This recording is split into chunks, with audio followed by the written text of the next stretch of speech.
2006년도 제가 기억합니다. 12월에 이곳에 가서 2008년도 1월에 1년 남짓 제가 자비랑 선교사로 장동희 선교사님과 함께 사역을 했었습니다. 그래서 지금 또 소식을 이렇게 들어보니까 굉장히 많이 부흥을 했더라고요. 원주민들이 제가 갔을 때는 정말 한두 명 그랬었는데 지금 많은 사역에 부흥이 있습니다.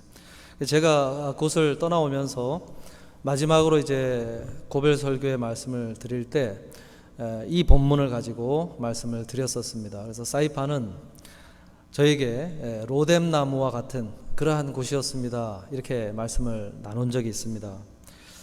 여러분, 로뎀나무라고 하는 것은 광야나 사막지대에 1m에서 크게 자란다고 해도 한 3m에 이를 수 있는, 그렇지만 잎사귀가 별로 없고 잔가지가 그냥 땅 위에서부터 계속 뻗어져 나오는, 그래서 한낮의 태양을 한 머리 정도 아니면 조금 이렇게 그늘을 만든 곳에서 쉴 수 있는 그런 정도의 작은 나무입니다. 근데 엘리야의 인생에서 참 중요한 그러한 사건을 마주했던 그런 장소이기 때문에 이 로뎀나무를 통해서 우리들에게 주시는 메시지가 있다고 할 수 있습니다. 그것을 좀 나누길 원하는데요. 먼저 엘리야는 로뎀나무에서 인생의 깊은 그 절망을 경험을 하게 됩니다. 4절에 보면은 광야로 들어가 하루길쯤 가서 한 로뎀나무 아래에 앉아서 자기가 죽기를 원하여 이르되 여호와여 넉넉하오니 지금 내 생명을 거두시옵소서 나는 내 조상들보다 낫지 못하니이다 하고 이렇게 말씀을 합니다. 엘리야는 하나님의 부르심을 받고 그 북이스라엘과 남유다로 나뉘어져 있던 그런 이스라엘의 분단 시대에 북쪽 이스라엘의 그런 나라에서 활동을 했습니다. 특별히 아합이 왕으로 세워졌을 때 이제 바알을 섬기던 이방의 공주를 여왕으로 맞아들이게 되고, 그가 들어오면서 이제 이 북이스라엘 땅에 우상 숭배가 만연하도록 하는데 굉장히 큰 역할을 했던 그러한 지도자들이 활동을 하던 그 시대에 그들을 향해서 우상 숭배를 중단하라, 그렇지 않으면 이 땅에 큰 지진이 일어날 것이고 큰 기근이 일어날 것이고 하나님의 말씀 그것에 돌이키지 않을 때 그 기근으로 인하여 고통받게 될 것이다 선포를 합니다. 실제로 그 기근이 이어지면서 그는 항상 도망 신세를 져야 되는 그 왕 아합과 이세벨의 군사들이 잡아 죽이려고 하는 그것을 피해서 도망 다니는 그러한 삶을 살아왔습니다. 그러다가 때가 되어 그들에게 다시 나타나서 갈멜산 위에서 큰 대결을 벌이자고 제안을 하게 됩니다. 그곳에서 바알 선지자들과 아세라 선지자들과의 큰 대결을 통해서 큰 승리를 경험을 하게 되죠. 그 승리 이후에 상황이 전혀 변화되지 않는 것을 보면서 그는 왕 아합과 특별히 여왕 이세벨이 군사를 풀어 자신을 잡아 죽이려고 하는 그러한 형편을 보고 도망을 쳐야 되는, 그래서 그 도망을 가다가 만난 곳이 바로 이 로뎀나무 아래였습니다. 이곳에서 엘리야는 더 이상 살아갈 이유와 소망이 없다고 느끼게 됩니다. 그래서 하나님 앞에 자신의 생명을 거둬가 달라고 하면서 고백하기를 여호와여 넉넉하오니라고 고백을 합니다. 넉넉하오니. 이 넉넉하다, 이 말 속에 어떤 의미가 담겨 있을까요? 첫째는 하나님 제가 해야 할 일을 다 했습니다 라는 의미가 담겨 있습니다. 이것이 뿌듯한 마음으로 하나님 제가 할 일을 다 했습니다 라고 고백한 것이 아니라 하나님 이제 제가 더 이상 무엇을 더 할 수 있을까요? 제 역할은 여기까지가 아닐까요? 라고 하면서 이 말을 한 거예요. 그러면서 덧붙인 것이 나는 내 조상들보다 낫지 못하니이다 그랬어요.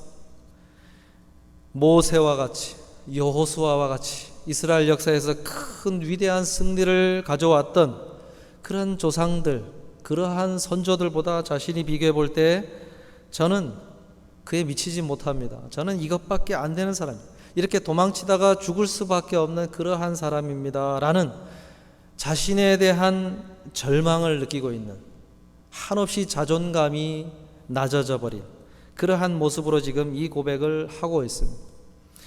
이것은요, 그냥 건성건성 일하다가 하는 고백이 아니라 정말로 한번 인생을 걸고 하나님을 위해서 그 위대한 일을 한번 해보리라, 이렇게 열심을 가지고 특심을 가지고 달려오던 사람이 마주할 수 있는 이러한 좌절감, 절망이라고 할 수가 있습니다.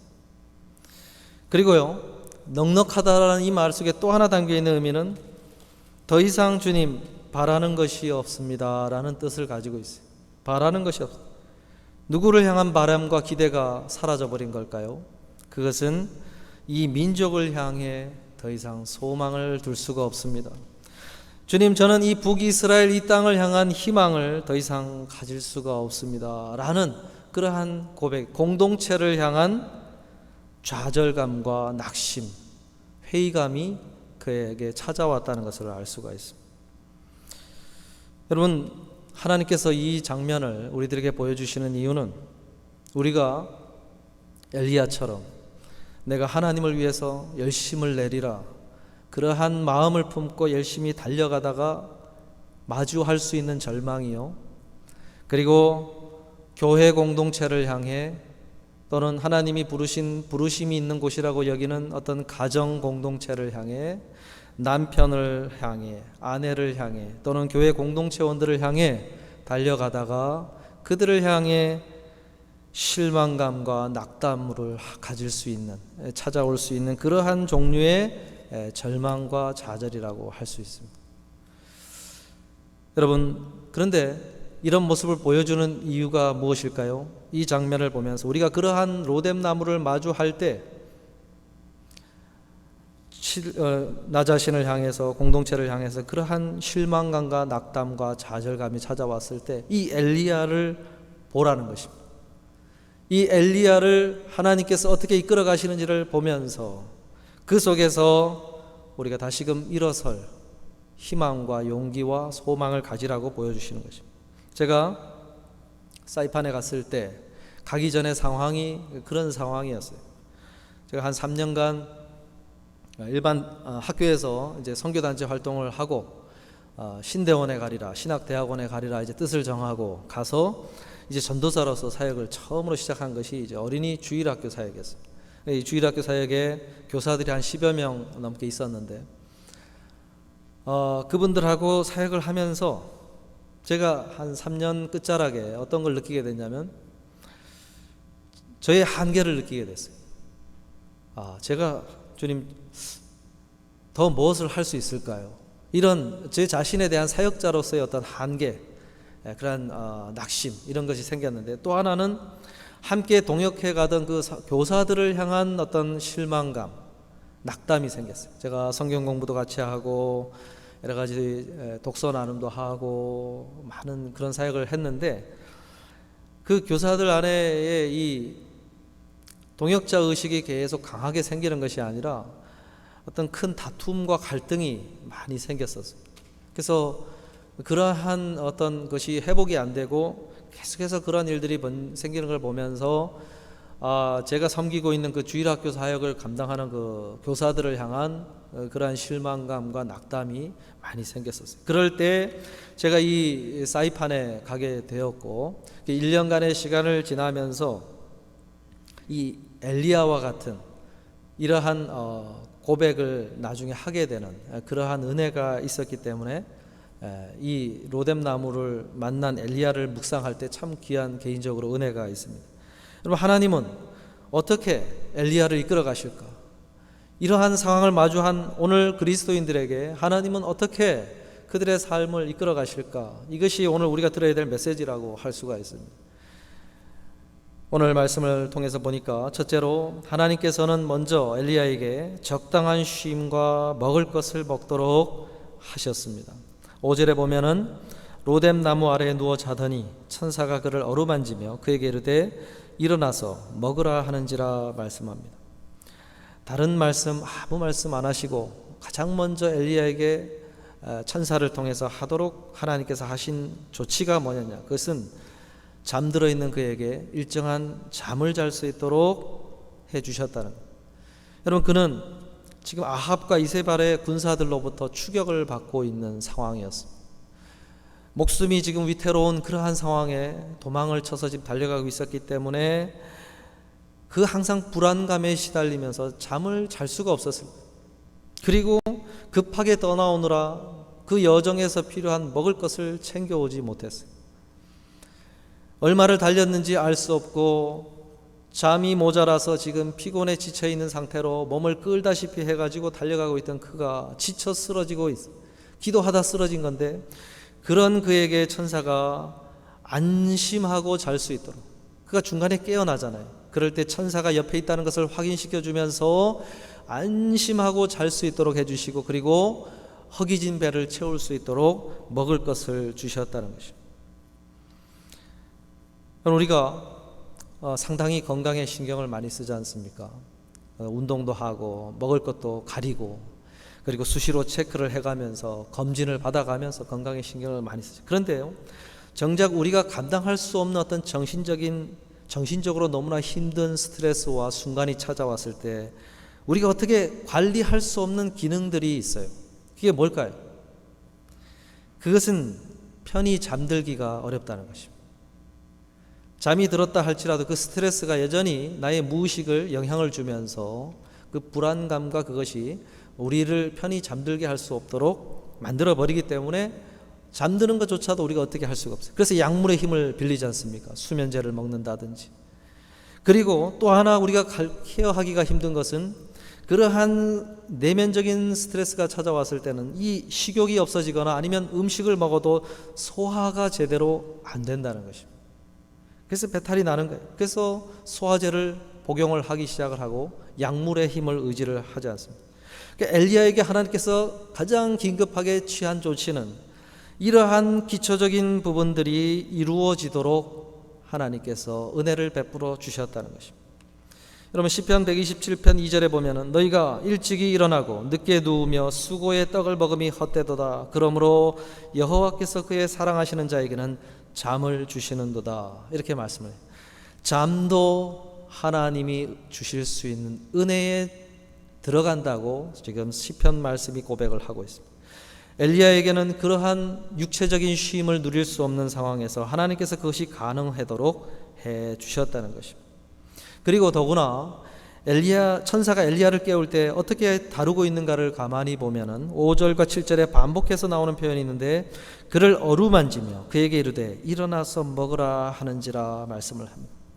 마치 어루만졌다 그랬어요. 마치 아이를 깨울 때 어머니가 아이를 막 흔들어 깨우지 않지 않습니까? 몸을 쓰다듬어 가면서 사랑스러운 목소리로 은은하게 아이가 그 어머니의 목소리를 들으면서 깨어나도록 그를 다루는 것인데, 오늘 하나님께서 천사를 통해서 이 엘리야를 지금 마치 어린아이를 깨우는 어머니처럼 그를 어루만지면서 그를 깨우고 있는 것을 보여주고 있습니다. 여러분, 하나님께서 우리를 위로하실 때 문제의 핵심은 내면에 있다 할지라도 그가 지금 몸이 지금 망가져 있고 너무 육체적으로 너무나 탈진해 있는 상황일 때 하나님께서 이 지금 엘리야를 어떻게 다루고 있는지를 우리들에게 보여주시고 우리의 육체적인 회복을 갖도록 그 모든 과정을 지금 펼쳐가고 있는 모습을 보여줍니다.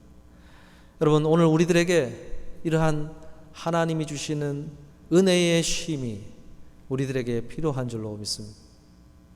그리고 엘리야가 이 은혜를 어떻게 누리게 되었는가, 그것을 볼 때 그는 마지막 순간까지 지키려고 했던 액션이 있었어요. 그게 뭐냐면은 절망스러운 기도를 내놓기는 했으나 하나님 앞에서 기도하는 자로 섰다는 것입니다. 이것이 중요합니다. 여러분, 기도의 무릎이 살아 있어야 된다.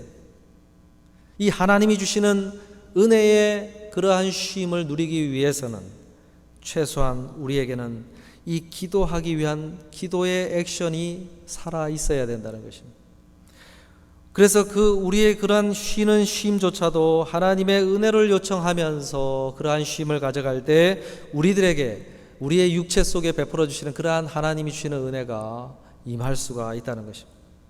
우리는요, 우리의 내면에 그러한 문제가 생기고 절망감, 낙심과 그리고 우리의 마음속에서 일어나는 어떤 여러 가지 어려움들이 생겼을 때 쉽게 취하는 액션이 우리 스스로 그러한 내면의 모든 하나님을 향한 경건 생활의 어떤 액션들은 문을 닫아버리고 오직 내 몸이 좀 쉼을 누리면은 회복이 되겠지 하면서 그 모든 것은 차단하고 여행지를 가서 쉰다든지 아니면 집안에서 쉼의 시간을 마련한다든지 그러한 모습만 가져요. 그것은요, 하나님의 사람들이 아니라고 할지라도 일반 사람들이 다 취하는 액션. 그런데 과연 그러한 쉼을 취했을 때 내 몸에 어떠한 쉼이 회복이 있을 수 있는가? 여러분, 별반 차이가 없을 수 있어요. 주말을 특별하게 좀 시간을 가졌는데도 몸이 찌뿌둥합니다. 뭔가 회복이 된 것 같지 않은 그러한 모습의 쉼을 가질 수가 있어요. 그러나 엘리야가 취한 이 쉼은 단 몇 시간의 쉼이었다 할지라도 그가 하나님을 향해서 기도자로 부르짖다가 지쳐 쓰러진 그에게 하나님은 다가오셔서 그 몇 시간 만에 이러한 깊은 잠과 회복의 걸음을 걸을 수 있도록 은혜를 베풀어 주셨다는 것입니다. 오늘 하나님의 사람들이 바라보는 그러한 쉼은 바로 이러한 종류의 쉼인 줄로 믿습니다. 여행 계획을 세우더라도 기도하며 세우고 하나님 앞에서 내가 좀 쉼을 갖기를 원하는 그러한 마음이 생겨서 그러한 걸음을 걸어갈지라 할지라도 하나님을 향한 어떤 기도의 요청하에서 그러한 걸음을 걸어갈 때 하나님은 이러한 은혜의 쉼을 누리게끔 해 주실 수 있다는 것입니다. 그리고 더구나 엘리야처럼 이러한 극심한 절망과 낙심이 있는 상황이라면 더더구나 오히려 하나님 앞에 신음하고 부르짖는 그러한 기도를 드릴지언정 그러한 기도 속에서 그러한 쉼의 걸음을 걸어갈 때 하나님은 하나님이 주시는 은혜의 쉼을 허락해 주신다는 것입니다.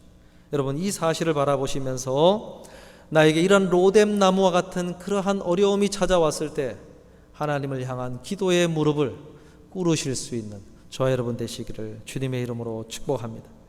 둘째로, 그러한 후에 하나님께서는 엘리야에게 호렙산을 향하여 광야를 지나 40일을 금식하며 걸어가도록 하셨습니다. 여러분, 금식이라고 하는 것은 그냥 하는 것이 아니죠. 왜 음식을 안 먹겠습니까? 음식을 끊으면서까지도 우리가 집중해야 되는 어떤 기도의 이유가 생겼을 때 금식하며 하나님 앞에 기도의 시간을 갖게 되는 것입니다. 기도의 사람 엘리야는 하나님이 주신 힘을 가지고 광야에 40일을 걸어가면서 하나님 앞에 금식하며 기도하는 그러한 시간들을 가졌을 것입니다. 그리고 그 장소가 광야였습니다. 여러분, 이 광야는 엘리야에게 특별한 장소입니다.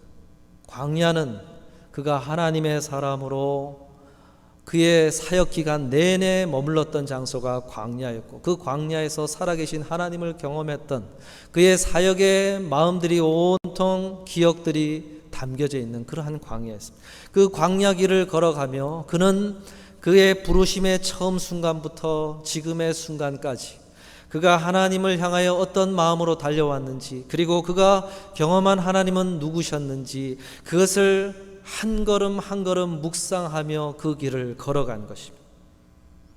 그 끝에 호렙산 시내산에 도착해서 그가 마주하고 만났던 것은 하나님의 세미한 음성을 듣는 것이었어요. 세미한 음성으로 찾아오신 그 하나님을 만나고 그 음성에 귀를 기울일 수 있는 마음의 상태가 되어서 하나님은 그를 만나신 것입니다. 언제부터인가 엘리야는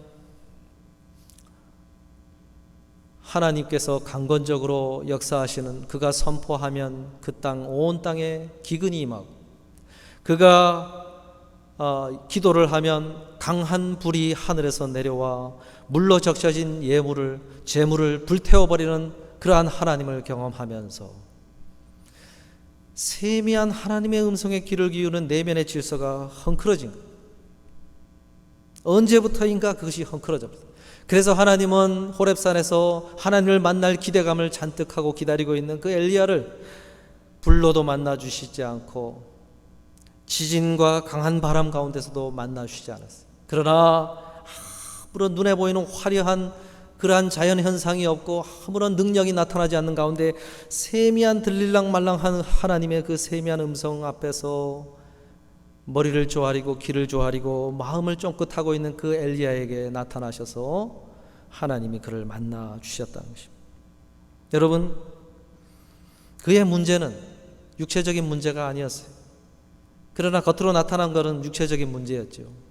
그러나 그것을 회복시킨 다음에는 바로 그의 내면에 헝클어져 있는 그 질서의 문제를 하나님께서 다루셨다는 것입니다. 그리고 그것을 광야를 걸어가는 동안에 하나님 앞에서 그것이 회복되어 그 질서 속에서 하나님을 향한 영적인 집중력이 회복되었을 때 그에게 세미한 음성으로 말씀하시는 그 말씀 앞에서 온전한 회복이 이루어지는 과정을 겪도록 하셨다는 것입니다. 예수님께서 광야에서 말씀하셨지요. 사람이 떡으로만 살 것이 아니요 하나님의 입으로 나오는 모든 말씀으로 살 것이니라. 그 말씀을 예수님께서 하셨습니다. 여러분, 우리는 항상 기억해야 될 것이, 우리는 먹고 자고 입고 하는 것만으로 살아가는 사람 존재가 아니라는 것입니다. 우리들에게는 생기를 불어넣어 회복시키시 그 영혼의 존재가 있고, 더구나 예수 그리스도 안에서 우리 안에 성령이 거하게 하시면서 우리의 속사람이 살아갈 수 있는 힘은 하나님의 말씀으로부터 온다는 것을 우리가 늘 기억해야 될 줄로 믿습니다. 이것에 문제가 생겼을 때 우리는 엘리야와 같은 낙심과 절망과 갈피를 잡을 수 없는 그러한 지쳐있는, 어디선가 모르게 지쳐있고 피곤하고 힘들어하고 탈진해져 있는 그러한 모습으로 하나님 앞에 서 있게 된다는 것입니다. 사랑하는 성도 여러분, 오늘 우리의 영혼을 바라보실 수 있기를 바랍니다. 나의 속사람의 관심을 항상 귀를 기울일 수 있기를 바랍니다. 이를 위해서 하나님 앞에 무엇이 문제일까? 항상 무슨 삶의 문제가 생기면 나의 내면을 들여다볼 수 있는 그 눈이 살아있기를 바랍니다. 주님의 말씀이 나에게 필요한 것이 아닌가? 나에게 지금 하나님이 주신 이런 세미한 음성이 필요한 것이 아닌가? 하실 수 있는 이것을 우리의 꼭 기억하시기를 바랍니다. 여러분, 그런 다음에 셋째로 하나님께서 그 세미한 음성 속에 어떤 메시지를 담았는지를 볼 필요가 있어요. 여러분, 세미한 음성으로 다가오신 주님께서 무엇을 말씀하시는가? 하나님께서는 7,000명의 존재를 알려주십니다. 열왕기상 19장 18절에 보면은 그러나 내가 이스라엘 가운데 7,000명을 남기리니 다 바알에게 무릎을 꿇지 아니하고 다 바알에게 입맞추지 아니한 자니라 말씀을 하십니다. 여러분, 왜 이 말씀을 하실까요? 왜 이 7,000명이 있다는 사실을 이야기를 하실까요? 그것은 엘리야가 세미한 음성으로 다가오신 그 하나님께 무엇을 말했는지가 있어요. 그가 처음으로 내놓았단 말이 열왕기상 19장 9절 10절에 보니까 엘리야가 그곳 굴에 들어가 거기서 머물더니 여호와의 말씀이 그에게 임하여 이르시되 엘리야야 내가 어찌하여 여기 있느냐? 그가 대답하되 내가 만군의 하나님 여호와께 열심히 유별하오니 이는 이스라엘 자손이 주의 언약을 버리고 주의 제단을 헐며 칼로 주의 선지자들을 죽였음이오며 오직 나만 남았거늘 그들이 내 생명을 찾아 빼앗으려 하나이다 말씀을 해요. 나만 남았거늘 그랬어요. 엘리야가 지금 무엇을 느끼고 있는 것입니까? 아주 극심한 외로움을 느끼고 있다는 거예요. 자신의 주위에 아무도 없다고 하는, 자신 외에는 아무도 남아있지 않다고 하는 극심한 외로움을 지금 호소를 할 때에 하나님께서는 지금 이 말씀을 하신 것입니다. 아직도 7,000명이나 내가 보호하였느니라. 그들이 살아있다고 하는 그들의 존재를 이야기를 하신 것입니다. 여러분, 엘리야가 외로움을 이야기할 때 덧붙인 수식어들이 참 있는데 그것을 보면 이상한 점이 있어요. 10절에 보니까 그가 대답하되 내가 만군의 하나님 여호와께 열심히 유별하오니 그랬어요. 무슨 이야기입니까? 자기 자신을 표현을 하면서 여호와께 열심히 특별하다고 자신을 소개를 하고 있어요. 여러분, 이 말이 어떻게 들리십니까? 엘리야가 마치 자기가 그렇게 이야기하고 있는 거죠. 하나님 앞에서 나와 같은 열심히 있는 사람은 저밖에 없습니다 라고 지금 이야기를 하고 있는 거예요. 뭔가 문제가 있죠. 엘리야의 문제가 있는 거예요. 다른 엘리야의 대답 속에는 다른 사람의 열심을 평가절하하고 있는 거예요. 하나님은 7,000명이라는 존재가 너와 같은 신앙을 고백하고 있는 그러한 열심을 가진 사람이 지금도 7,000명이나 살아남아 있다고 얘기를 하는데 엘리야의 눈에는 그런 사람이 안 보인다는 거예요. 자기만 특별한 열심을 가진 사람, 자기만 남아있다고 고백을 하는 거예요. 다른 사람을 그렇게 판단을 한 것입니다. 왜 그럴까요? 왜 이런 하나님의 대답과 엘리야의 대답 사이에는 차이가 생기는 것일까요? 엘리야가 볼 때는 그럴 수 있겠죠. 엘리야가 볼 때는 다른 사람들 아무개 가능성 있는 사람들 다 알고 있는데 그들은 한번 들여다보니까 나와 같지 않더라는 거예요. 나와 같은 하나님을 향한 그러한 순수한 열심을, 특별한 열심을 가진 사람이 아니더라는 거예요. 그런데 하나님은 어떻게 보신 겁니까? 아니다. 그 사람들의 믿음과 섬김도 너와 동일하다. 이렇게 하나님은 평가하셨대요. 여러분, 또 하나 기억할 것은 그 7,000명의 사람들 속에 누가 있었냐면 엘리사가 들어있다는 거예요. 엘리사의 존재를 7,000명의 존재에 이어서 엘리사의 존재를 하나님께서 말씀하시면서 그가 너를 대신하여 이제 나의 사역을 감당할 것이다. 너는 그를 찾아가 그를 기름 부어 세워라. 이 말씀을 하십니다. 여러분, 이 말씀 속에서 엘리야가 무엇을 깨닫게 되었을까요? 사역은 내가 하는 것이 아니구나. 하나님이 해가시는, 하나님께서 세대를 이어 하나님의 사람들을 준비시키시고 때가 이르면 그를 들어 하나님의 사역을 해가시는구나. 내가 해야 될 역할은 하나님이 허락하시는 만큼 해가는 청지기로서 해가야 되는 것이구나. 이러한 겸손함이 그 하나님의 말씀을 듣는 중에 그의 마음에 자리하게 되었다는 것입니다. 그가 가졌던 특권의식, 그리고 그가 가졌던 외로움, 이런 것에서 벗어나서 7,000명의 사람들을 인정하며 그들을 속에서 엘리사와 같은 자들이 준비되고 있었고 이제는 그를 들어 하나님의 일을 해가실 것이라고 하시는 그 하나님의 눈으로 그들을 바라보며 그들을 동역자로 인정하고 자신의 역할을 다하기로 새로운 결심과 다짐으로 그 상황에서 일어나고 있는 엘리야를 우리가 발견할 수 있다는 것입니다. 여러분, 오늘 우리들에게 필요한 것이 바로 이런 것입니다. 우리가 신앙생활을 해가면서 낙심이 오고 절망이 오고 공동체를 향하여 회의감이 들고 이런 이유가 어디에 있을까? 언제부턴가 나의 내면 속에 주님을 향하여 엘리야와 같은 이러한 헝클어진 고백이 들어있을 수가 있어요. 주님, 저만 남았잖아요. 저만 제대로 하잖아요. 다른 사람들 아무도 그런 사람이 없잖아요. 이러한 고백이 있을 수가 있어요. 그런데 하나님께서는 그렇지 않아요.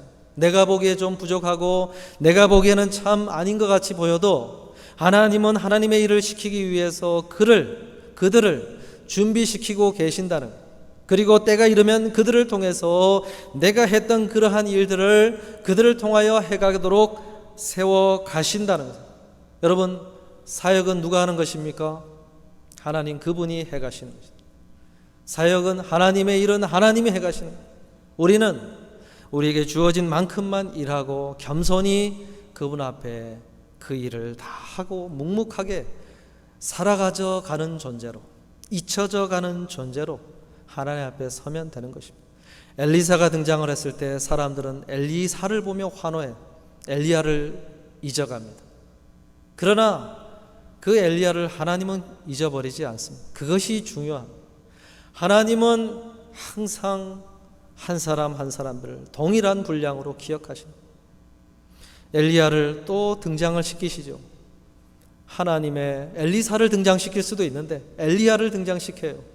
이러한 절망과 극심한 낙심과 외로움 속에서 허덕였던 그 엘리야를 하나님은 변화산에서 예수 그리스도를 만나는 자리로, 선지자를 대표하는 자로 그를 세우십니다. 그래서 그 한없는 위로를 허락하신 거예요. 여러분, 오늘 로뎀 나무에 설 수가 있습니다. 되거나 열심을 내시던 걸음을 걸으시면 그럴 수 있습니다. 그럴 때 이 엘리야를 바라보면서 하나님이 회복해 해주시는 그 은혜를 경험하시고 청지기로서 겸손한 자로 내 주변에 있는 7,000명의 사람들, 준비되고 있는 그 사람들을 바라보면서 동역자의 의식으로 나의 마음을 채우시고 외로움을 내어버리는 그러한 모습으로 설 수 있는 우리 모두가 되시기를 주님의 이름으로 축복합니다. 말씀을 마치려고 합니다. 제가 사이판에서 그러한 동역자, 하나님의 일하심을 확인한 사람들 중에 한 사람이 있는데, 거기서 만난 이 청년 중에 조선족 청년들이 있었어요. 그 중에 한 사람이 연변에서 거의 조폭이었어요. 여러분, 이 연변 조폭이 얘기를 들어보니까 상당히 살벌하더라고요. 그들은 총을 사용하지는 않습니다. 그러나 칼부림을 해요. 그리고 거기에 일하러 온 그 조선족 사회에 보면은 술 먹다가 친구들끼리 그러한 일들이 벌어져요. 그래가지고 병원에서 연락이 왔는데 가봤더니 친구끼리 말다툼하다가 그 사단이 나가지고 지금 목숨이 위태위태하다는 연락을 받아서 가서 기도해 준 적도 있습니다. 그런 조폭 생활인데, 이 조폭 생활을 하다가 이 청년이 출국할 수가 없는 이 블랙리스트에 정부 당국에 올랐다는 거예요. 그랬는데 더 있다가는 공안에 붙잡혀 가가지고 이 생사가 위태로울 수 있으니까는 어떻게 하든지 출국을 하려고 애를 쓰다가 그 공항에서 붙잡힐 타이밍에 어떻게 은혜로 출국이 된 거예요. 그래가지고 사이판까지 와가지고 그 한국 사람이 운영하는 봉제 공장에서 이 노동자로 일을 하면서 그 와중에 이 선교사님 교회를 만나게 되고 거기서 은혜를 받아가지고 예수 그리스도를 믿고 거기서 선교사님들이 운영하는 신학교에서 신학 공부를 해가며 교회를 섬기고 있는 그러한 청년이었어요. 그리고 이제 비자가 다 돼가지고 다시 고향에 돌아가게 되면 거기서 사역하고 계시는 선교사님을 도와 이제 교회를 섬기기라, 이러한 꿈을 품고 있는 그 청년을 제가 만나면서 그 교제를 했었습니다. 찬양팀으로도 섬기고 여러 가지 섬김을 많이 하는데, 제가 와서 있을 때마다 뭐 좋은 거라고 하면서 와가지고 같이 먹자고 하고 또 집에 초대를 해가지고 가서 교제를 나누고 연변 이야기도 듣고 북한 이야기도 듣고 또 기도도 해주고 하면서 했는데, 그들 가운데 참 이렇게 어떻게 정상적으로 변화되기가 어려운 그러한 삶을 살던 그들에게 하나님께서 일하고 계시는 것들을 확인을 하면서, 하나님은 지금도 살아서 역사하고 계시는구나. 제가 그것을 마주하면서 다시금 힘을 얻게 되고, 그리고 하나님의 그러한 일하심에 대한 기대감을 갖게 되고, 그러한 회복의 시간을 가졌습니다. 그러면서 제가 떠나오면서 여러분은 저의 로뎀 나무였습니다 하고 고백을 드리고 이제 떠나오게 되었습니다. 저는 제가 바라는 것이 있다면, 저는 이 새생명교회 공동체가 그러한 로뎀 나무의 자리가 되기를 또한 간절히 소망하고 있습니다. 하나님의 살아계심과 하나님의 일하심과 하나님께서 7,000명을 세워가시는 새로운 사람들을 준비시키시는 그러한 하나님의 섭리하심을 우리 모두가 생생히 경험함으로 엘리야처럼 겸손한 마음으로 선한 청지기로서 다시금 힘을 내어 살아갈 수 있는 그러한 로뎀 나무가 자리한 그러한 생명의 공동체가 되기를 간절히 소망합니다. 이러한 소망을 우리 모두가 품고 함께 이 공동체를 세워가는 우리 모두가 되시기를 주님의 이름으로 축복합니다. 기도하겠습니다.